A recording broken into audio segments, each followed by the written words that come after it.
Hello and welcome into the PHNX Cardinals podcast presented by the DraftKings Sportsbook app, an official sports betting partner of the NFL. Don't forget to hit that like button, subscribe wherever you get your podcasts, leave us a 5-star review. I'm Johnny Venerable, joined as always by Mr. Bo Brock here on a Tuesday. And Bo, got a very special guest joining us from Pro Football Focus. That's right. Sam Monson's going to join us in just a bit. He's going to break down the Arizona Cardinals offseason. He already did a full breakdown of all 32 teams, grading their offseason. And you know what? I don't seem to disagree with Sam's take on the Cardinals. He gave him kind of a C as far as the traditional grading scale. You're talking offseason, not just the draft. Right. And I'm accustomed to kind of seeing that letter as well. C's get degrees. And Sam Monson, he pretty much saying the Cardinals were a team that they didn't decline by a lot, but also, you know, where can you point to and say, hey, they got significantly better in this area? And the DeAndre Hopkins suspension certainly kind of hampers them improving at wide receiver for the first 6 weeks of the season. Do we count the Hollywood Brown trade as a draft move or a free agent move? I think that's what kind of sways my opinion of it, because I agree with it. I think their draft was B+, A- if you include Hollywood Brown, and then what they did in the month of March, I think left a lot of us scratching our head. A lot of us frustrated who host the daily podcast wanting some juicy free agent signings, and we didn't get those. So you couple an A- with maybe a D+ March, and you get somewhere around C+. I would agree with that. I would also recommend everybody during the NBA playoff action that tap into the DraftKings Sportsbook app, an official sports betting partner of the NBA. This week, new customers can bet just $5 on any team to win, get $150 in free bets if they do, even though the Suns are done. That doesn't mean you have to be on DraftKings. Looking to turn a small bet into a big payday during the NBA playoffs. With DraftKings same-game parlays, you can do just that. Create your own parlay by combining multiple bets like which team will win, total threes made, total rebounds, and more, and boom, you have a shot at an even bigger payout. Right now, all customers can place the same game parlay with 3 or more legs and get a free bet back up to $25 if one leg doesn't hit. It's a call to action. Download the DraftKings Sportsbook app now. Use that promo code PHNX. Bet $5 on any NBA team to win their game. Get $150 in free bets if they do. That's promo code PHNX. Only at DraftKings Sportsbook, 21 and over. Arizona only. Gambling problem? Call 1-800-NEXT-STEP. New customer only, minimum $5 deposit. Eligibility restrictions apply. See DraftKings.com/sportsbook for more details. Well, if you had to bet, Mr. Bo Brock, on Sam's opinion of the Cardinals over-under for this fall being, I think, at roughly 8.5 now, what do you think he would say? I think he's probably in the group that this team is still a playoff team. And I think you have to get to that magic number 9 with the uneven amount of games now, 17. I think that probably gets you a ticket to the dance for the most part, unless there's, you know, some lopsided divisions and there's a couple teams with double-digit wins. But I think 9, I think that's a pretty good bet for this Arizona Cardinals team. As we looked at this schedule already, they have 7 games where they're favored in. They're just going to go into the season as of right now. What we know from this offseason is that they're going to be favored in 7 games. So that means there's 10 games that they're not going to be favored in. And I think that there's a couple coin flip situations. You've got some situations where the Arizona Cardinals, much like last year, are going to surprise some folks as far as how competitive they are because they have that ace up their sleeve. His name is Kyler Murray, who can put you to compete with anybody. I mean, the Niners are favored over the Arizona Cardinals in Week 11 on a neutral site in Mexico, which I think is pretty absurd considering they don't even know who their quarterback's going to be. Well, it's one of the things I'm going to ask Sam about is just the gross love affair, not by necessarily PFF, by the national Right. media with San Francisco. And listen, I know they, somehow inexplicably made a run to the NFC title game and we're a quarter away from getting to the Super Bowl. But I also think, to your point, Bo, total unknown at quarterback. I think they had some injury luck last year, guys who are, typically on the shelf with injury concerns like a Nick Bosa, like a Deebo Samuel, did not miss time last year. By the way, Trey Lance missed time right after his one start against Arizona, that loss in the Valley in Glendale early in the season. So that doesn't surprise me, though. They were everybody's darling last year. The Cardinals have won 3 of 4 against San Francisco. I actually think Cliff Kingsbury matches up really well against Kyle Shanahan. I think he knows a lot schematically what he likes to do, and Cliff does a nice job. Those are the games where Cliff gets more physical than we give him credit for. And then it's the games against Detroit and Indy and Seattle at the end of the year where you're just kind of scratching your head. You wish he would bring that same game plan that he does against San Francisco twice a year, because even dating back to 2019, Bo, and the matchups between the two teams, they've always been competitive. There has not been one lopsided affair, even though the Niners went to the Super Bowl during Cliff and Kyler's rookie season, that I feel like, man, that was just a completely one-sided affair, favoring the Niners. Right. And I think what Cliff knows is that he's got to have his team ready to play, that they're going to have to match up the physicality that San Francisco likes to bring week in and week out. And that game where Colt McCoy started in Santa Clara last year, if you look at the tape, the Arizona Cardinals were the way more physical team. And anytime that you have that and you're more talented, you're probably going to come out with a lopsided victory. And that's certainly one of the reasons they had it. And then also they were more physical, but also at the end of the day with DeAndre Hopkins and Kyler Murray kind of putting the Cardinals ahead at home earlier in the season in that one Trey Lance start, they were able to be physical, kind of the defense held serve, and then that offense came through at the end. So yeah, I completely agree. I think like it is interesting to think that Cliff Kingsbury, for all the shit he takes, he's a guy that I think he matches up with old Kyle Shanahan as well. But on the other side of things, old Sean McVay still his daddy. Yeah, that's unfortunate. But, you look at the landscape in the NFL. I saw a statistic the other day. I think that the Jets have gone 2 years without winning a divisional game. Can you believe that? They have not won an AFC East game since 2019. Think about that for a second. And people like to bang on Cliff Kingsbury. Cliff has improved every year in the division. The first year, I think he won 1 or 2 games. Then it was 3-3 or 2-4, and then last year it was 4-2, and started off, of course, 4-0 in the division. I feel like if you're Michael Bidwell and you're thinking about, am I investing in the right person? Well, we know 2 of the 3 coaches have infinite, flexibility and support from the front office, meaning Kyle Shanahan and Sean McVay.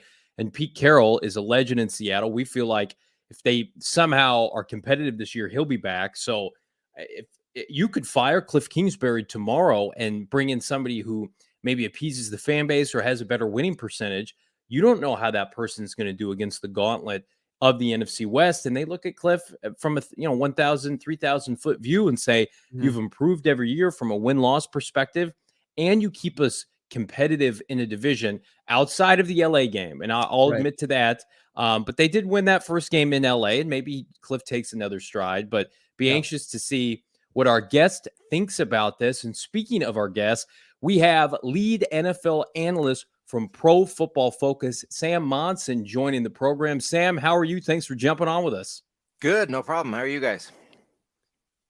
We're doing great, man. Thanks for taking some time, hanging out with us. Of course, Pro Football Focus. You can check it out, pff.com. We were just talking about your article that you just dropped, grading all 32 teams, giving the Arizona Cardinals, I think, a fair grade because, as you pointed out, they didn't get much better, but they also didn't decline as much.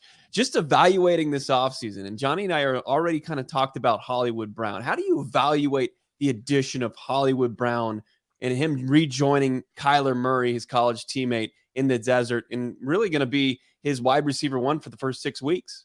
Yeah, I think it's a pretty exciting addition. It's tough to kind of separate it from that DeAndre Hopkins suspension. I wonder like how much one precipitated the other, how much the news that they were going to be without DeAndre Hopkins for a while meant that they needed to do something, right? Because Hopkins is so important to that offense as that number one receiver. And without him, and without, Christian Kirk having departed, it would have been an iffy looking receiving core for those first 6 weeks if they didn't have an alternative plan. So you bring in a guy like Marquise Brown. I think there's a chance that he's a much better receiver in Arizona than he's been so far for the Baltimore Ravens. I think this offense suits him a lot better. Obviously, you've got the connection with Kyler Murray there already. You've also got the fact that Kyler Murray stylistically, I think, is a quarterback that suits that kind of receiver better.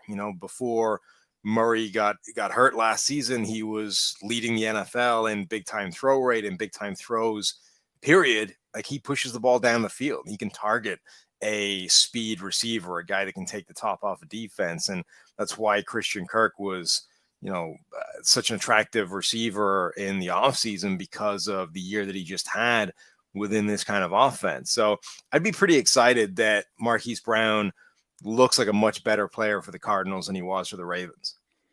You mentioned in your article, Sam, about the addition of Trey McBride and how we all feel like that's kind of the gem of this draft class, considering the Cardinals did not have a first-round pick. What have you seen from him that can elevate this Arizona Cardinal offense, considering you already have Zach Ertz, you've got Max Williams, who I know you're high on. They've got a stable now of quality tight ends to pair with Kyler Murray, but McBride in particular, early 20s, somebody who was uber productive at Colorado State, a real receiving threat via the draft at the tight end position the Cardinals just haven't had historically. Yeah, and McBride, one of the fascinating things about him is a lot of the times you see tight ends and they come out of an offense and they've been a big part of it, but they're not the number one guy. Like, Trey McBride was basically the Colorado State offense at times. They had games where he had almost all of the passing yards. If they did anything good, it was Trey McBride getting the ball. So teams knew that's who you had to cover. They knew that Trey McBride was the guy you had to stop. And if you did, this Colorado State offense had virtually no other passing threats, and they still weren't able to stop him. Like, he was still productive despite that kind of target on his back. So I think he's an exciting guy to bring in. Like, you need to be an absolute superstar kind of freak athlete to be an elite high first round pick as a tight end. You look at a guy like Kyle Pitts last year. Like, Pitts isn't even a tight end, really. He's been a functionally number one wide receiver. He's playing X receiver for the Falcons for most of his rookie year. McBride is where you end up a lot of the times getting these kind of steal tight ends who are just really good all around players that win as a receiver, that can do some blocking, and for some reason are valued, to go in the second round. So yeah, I think getting a guy like McBride is great value for Arizona where they got him. I think, unfortunately, for Max Williams, it probably kind of spells the end of him being a kind of significant part in this offense, if the knee injury didn't do that already.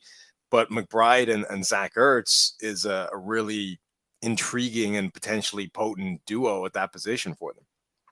Make sure to follow Sam on Twitter, PFF_Sam. Check out his podcast, the PFF NFL podcast. And is that the strength for the Arizona Cardinals? Surprisingly, I mean, after all the years of futility at the tight end position, like Johnny and I were like high-fiving that, the fact that they invest in the position. They traded the late round pick for Zach Ertz. He comes in and performs. They give him the deal this offseason. They draft McBride. Do you view that as maybe the Arizona Cardinals' biggest strength going into the 2022 season? I think it's certainly become, one of their biggest strengths, definitely. Like, Max Williams had kind of shown that he could be a legit number one tight end within this offense. Finally was getting a bit of a role as a receiver, as opposed to just being that blocking back. Goes down with the knee injury. They end up bringing in Zach Ertz to replace what they lost. And then Zach Ertz shows that he's still got plenty left in the gas tank. You can bring back Max Williams because it didn't cost very much. And then you add Trey McBride on top of that. And all of a sudden, there is just this embarrassment of riches. And all three of those guys can do a little bit of everything in this offense. Ertz, the best, like the most sort of receiver, slanted of the group, the one that isn't necessarily the best blocker.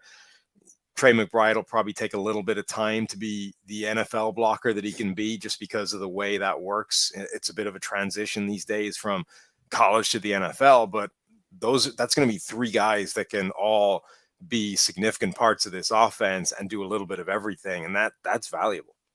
So we talked about a strength in the tight end position seemingly overnight. Let's talk about some of the weaknesses proposed by Pro Football Focus with the Arizona Cardinal team that Bo and I do not argue.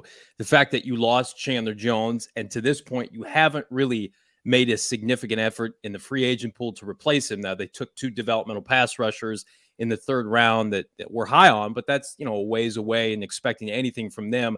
Would you say that edge rusher right now is the biggest concern for this team, or is it somewhere else? Edge rusher certainly one of them. You could really use a season of healthy JJ Watt at this point, right? Which has obviously been more and more difficult over the last few years to find. Like, Watt, phenomenal player, still an incredible player when he's healthy, but it does seem that now injuries are more inevitable, whereas before they were, unlucky or you just caught one every now and again. Arizona right now without Chandler Jones, like if they don't get a healthy JJ Watt for the full season, there's just a real absence of pass rush there. Marcus Golden will bring you, something. He'll probably bring you 40 pressures a year, something like that. But JJ Watt is the guy that can double that number, that can add 80 pressures by himself, that can be a one-man pass rush at times. And if that's not there, then yeah, you're going to need like a developmental guy or a young guy or somebody that's not sort of anticipated to get a lot of pressure. One of those guys really needs to hit the ground running and be a surprise year one. Otherwise, a lot of things start to unravel. The pass rush just isn't there. That makes life harder for everybody trying to cover on the back end. And, the whole thing just kind of snowballs. It's like what we witnessed at the end of last season, really. I mean, we saw this defense coming out of the gate strong, and then once Robert Alford got hurt, JJ Watt, of course, his arm exploded, and he ends up coming back for that wild card game, Sam, but he wasn't the same. And it's just like most opposing offenses could kind of impose their will on them any way they chose. When you look at the young players that they brought in, the Cameron Thomas from San Diego State, you got Majai Sanders from Cincinnati. Any of those guys stand out to you as potential? Like if they're in a rotational pass rush, could they pick up, and get somewhat of the job done to supplement the pass rush post Chandler Jones? I think they could. I like both those players. Cameron Thomas was a guy that graded really well at PFF. You wonder what kind of player he is, whether he has the sort of the personality to come out there and just be a dominant force day one. But he was a productive guy and could definitely be part of that rotation and make an impact. Majai Sanders, same thing, like a different type of player, obviously a much more undersized guy, and he's got to battle that aspect of things, whether he can still be productive or whether he can be productive at that size at the NFL level.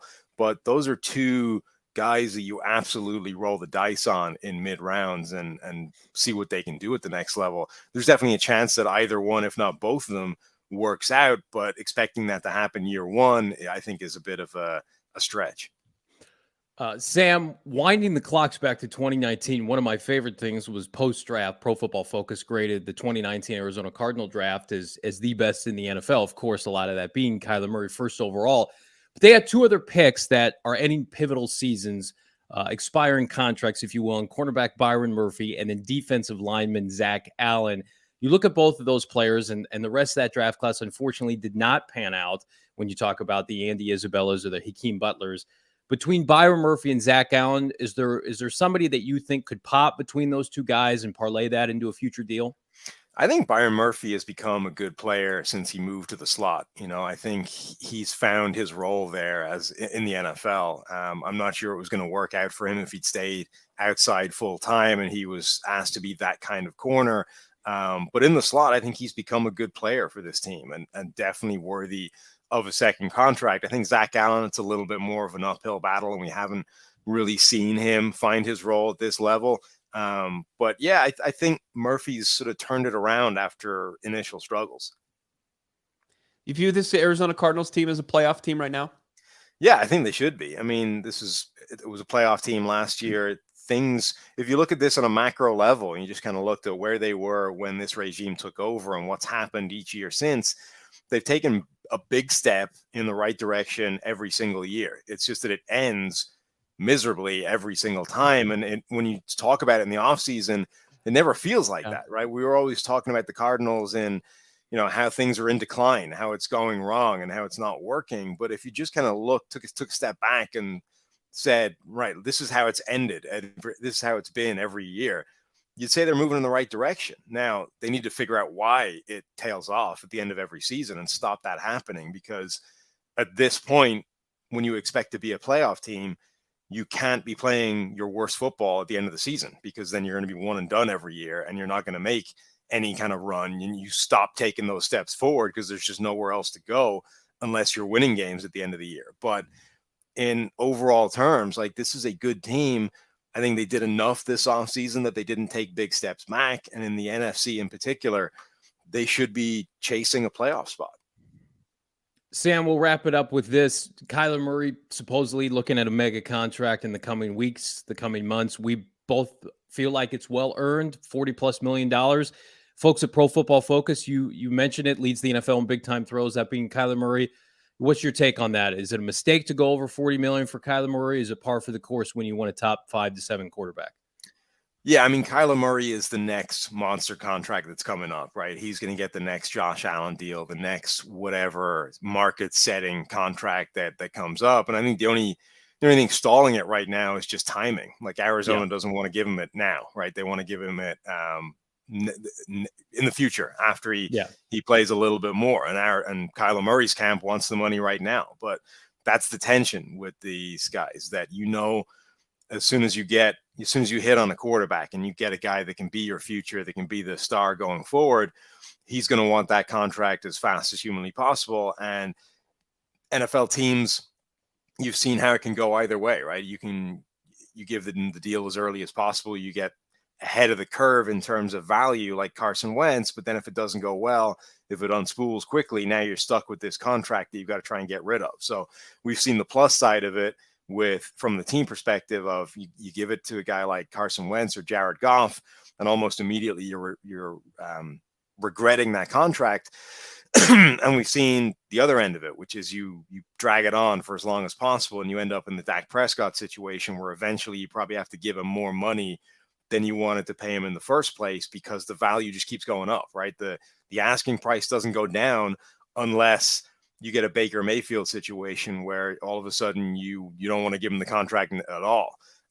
So ultimately, I think both sides are aligned on the idea that Kyler Murray wants the long-term contract. Kyler Murray should get the long-term contract, and they're probably aligned on where it's going to be in terms of money. It's just a timing issue in my eyes. The Arizona just doesn't want to do that right this second, and obviously Kyler Murray's camp does.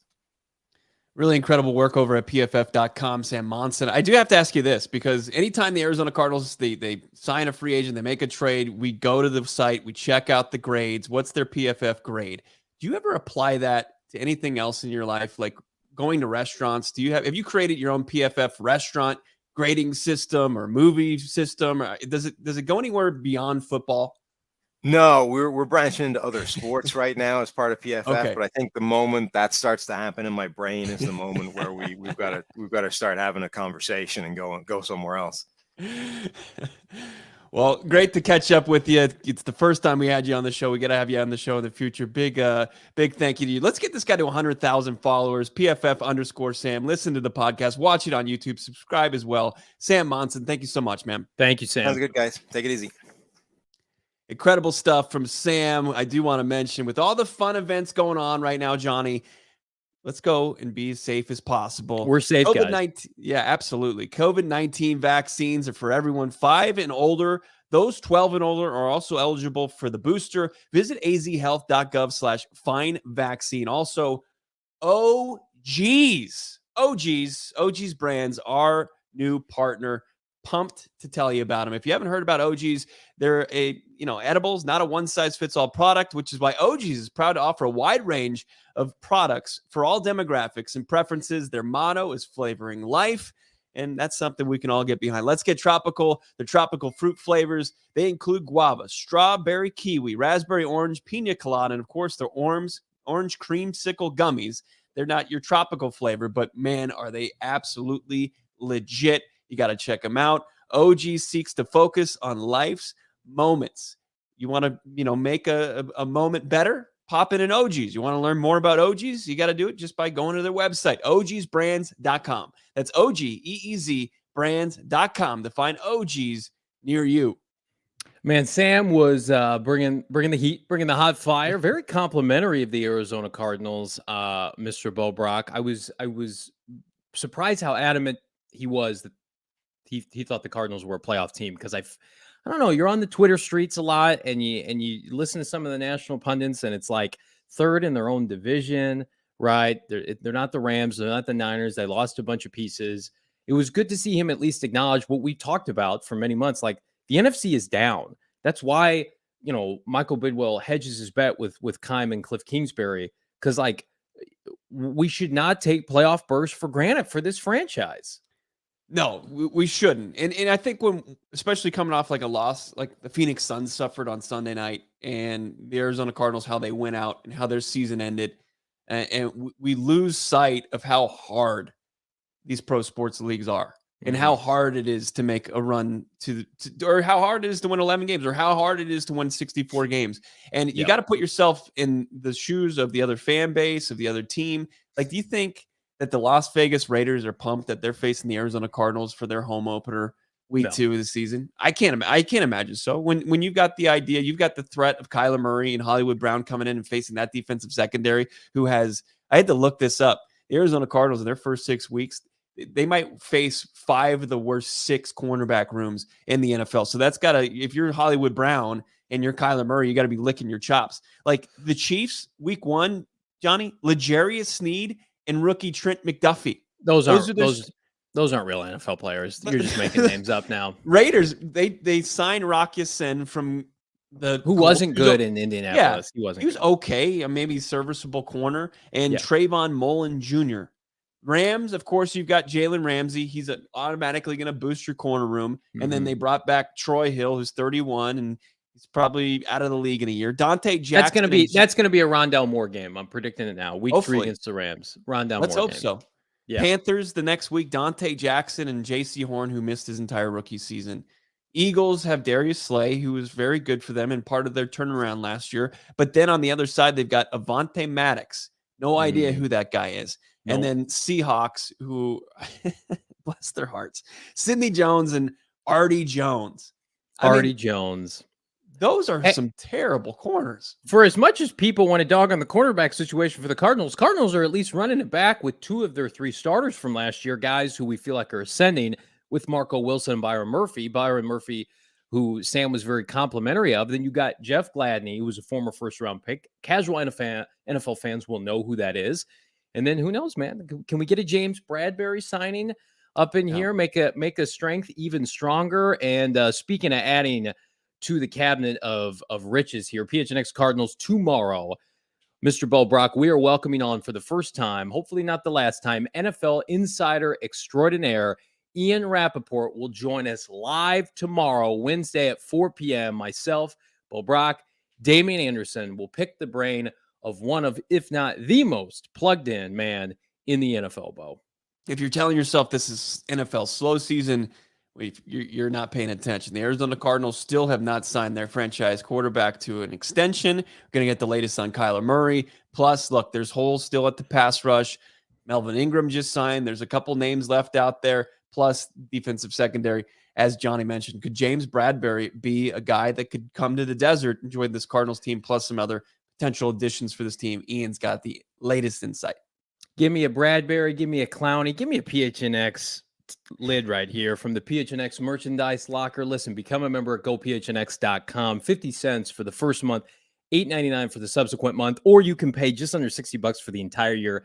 Get a free t-shirt in the process. But regardless, keep it locked in here. PHNX Cardinals. We want to thank Sam Monson, lead NFL analyst for Pro Football Focus. Want to make sure everybody be sure to like, subscribe, leave us a 5-star review wherever you get your podcasts. Follow us at PHNX_Cardinals on Twitter. For Bo Brock, at Bo Brock, I'm Johnny Venerable. We will see you mañana.